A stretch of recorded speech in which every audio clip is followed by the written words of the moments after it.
And we have new developments in the deadly shooting of those two young journalists live on television. Just a short time ago, Virginia officials revealed that reporter Allison Parker and cameraman Adam Ward were both shot in the head. The official cause of death now is listed as a homicide. Now, they were shot and killed by Vester Lee Flanagan, a co-worker who was fired from the station 2 years ago. And these are videos that we have from within Lee's apartment. As you can see, there's not a lot in it. He's got that computer. He's got just a couple of sofas and that small dining room area. This is an apartment, I'm told, was about $600 a month. And the only pictures that we could see in this video are pictures of himself that he kept in the refrigerator in the kitchen. And there you see part of the bedroom. The station's general manager is shedding more light about the day Flanagan was let go.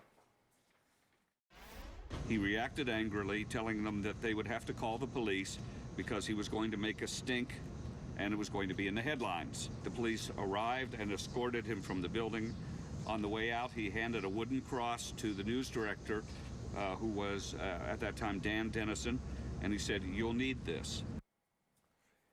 And I'm joined now by workplace safety expert Peter Martin, CEO of AFIMAC, an international security company. Peter, good to see you. Thanks for being with me. Thank you very much. Let's talk about this very troubling case. By all accounts, Flanagan was difficult to work with. What can companies do when they see that they have someone like that and they let him go? I mean, what are the things that we can do to protect our workers? These situations are very broad, and it's difficult to address them from a one-stop, one-size-fits-all type of response, because at any time within the relationship in the workplace, there can be the violence. It's not necessarily after the person's detached, but in this specific case, what they want to do, what companies really need to do, is they need to have a very, very precise program and process for detaching employees.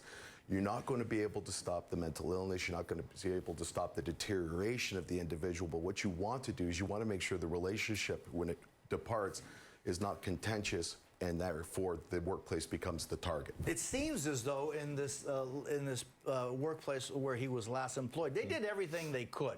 They asked him to go into counseling.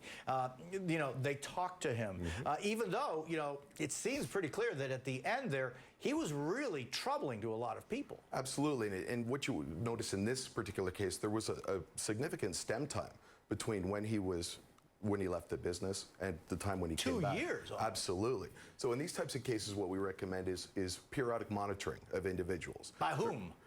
Companies like ours. There's third-party experts out there. It's relatively inexpensive. And if you look at his social media profile, what you saw is that slow deterioration of the mental stability was being posted and it was being shown. And those are opportunities to look at. This is interesting you're talking to me, because you're saying that there are things. Yesterday I was having a conversation on Twitter with someone who was saying, well, if you're at a company and you see things that are happening with an employee who's problematic, who can you help? Who can you talk to? What third party is there that can help after he's gone? There's some great companies out there that are what do they do? PhD psychologists. And what they do is they become engaged in the process. And the first thing they do is diagnose the issue.